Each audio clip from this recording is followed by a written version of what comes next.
One game besides Valorant that I've really been enjoying recently is called StarCraft 2. On the surface, Valorant and StarCraft 2 have nothing in common. One looks like this, the other looks like this. However, it turns out that we Valorant players can actually learn a lot from SC2 and put that knowledge to use to win games of Valorant. Additionally, thinking like a StarCraft player can allow us to find skills and solutions that Valorant players wouldn't even imagine. Make sure to subscribe if you want to be the first to see more content designed to help you rank up just like this. The first 10 people to head to the description down below will be able to join the Achax Discord server. See you there. Keep in mind that these tips did work for me, but you may need something different. That is up to your own judgment. Hello everyone, my name is Achax, and these are the top 3 StarCraft 2 takeaways that can dominate in Valorant. Let's get started. Our first takeaway is overwhelming opponents. When you're squaring off against talented opponents, it can be easy to forget that they are human and can only process and respond to a limited amount of information. While this may not be a factor that is considered by most of the Valorant player base, it's a core part of StarCraft. Players actually try to find their opponent's limit. The example I have here is a main attack with a larger force coupled with a pair of Liberators hitting the opponent's mineral lines at the same time. I like this clip in particular because I think the response translates well into Valorant. Indecision is evident in the opponent's control. You can see how they move towards their second base, then back towards their first, then back to the second while pulling workers off the first. By the time they have positioned their army to fight mine, I've destroyed all the structures outside their second, and the Liberators have 15 combined eliminations plus denied mining time. The opponent GG's out after the first and only real engagement, and they might have been really good in a normal straight fight. But that's what this does, it tries to overload the opponent. So how can you apply this to Valorant? Opponents can be distracted in many ways. For example, a Sova dart that is about to scan them. In order to overwhelm them, just do a lot of things that are distracting all at the same time, preferably in different places. For example, if you want to overwhelm the right side of A bind, you could dart high behind the site, smoke to enable your team to push lamps, and flash out, all at the same time. Now the opponents have to deal with being flashed in the front, scanned from the back, and flanked from the side, all at the same time.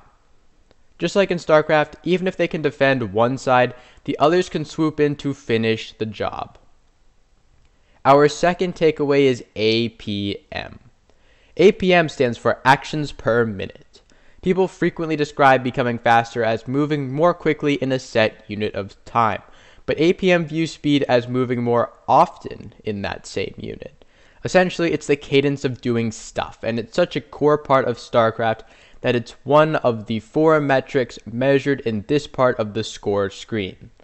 Being able to make actions in StarCraft more often allows me to create more stuff than my opponent and to control my units more quickly than they can move. In the higher levels of StarCraft, it can even allow a player to do both at the same time. Let's bring it back to Valorant. The application of APM largely relates to aim. When trying to aim faster, many players skip steps, causing them to miss or be less effective even if they are technically faster. Focusing on cadence makes it easier to increase speed while also keeping good technique, because you don't have to cut corners, it's just higher repetition of completed actions. You may not see yet because you haven't tried it how important and how beneficial this could be, but hop into a game and just practice focusing on the cadence of your actions. It made a huge difference for me, and hopefully it can make a huge difference for you as well. The second part of APM can make a colossal difference in eliminating moving opponents. In my experience, the cadence of actions is tied to the cadence of processing information. This makes sense because it's harder to make actions in a productive way when your processing speed is super far behind. Anyways, I think the easiest way to explain this is through refresh rates. Imagine a player is peeking you. Imagine your refresh rate is 5 FPS. If we take one frame and compare it to the frame after that, the player who is peeking you will have moved some distance. If we increase the refresh rate to 60 FPS and we compare a frame to the frame after it, that same player will have moved less distance than on 10 FPS.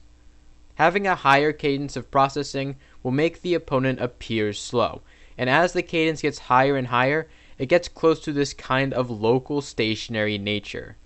Aim has the potential to be significantly faster than movement, and achieving a higher APM can help you get much closer to that goal. The third takeaway is pre-countering. I really didn't understand just how good pre-countering was until I started incorporating it into my own game. In this clip here, I spot a spire building in my opponent's main base. This early in the game, that can mean only one thing: Mutalisks.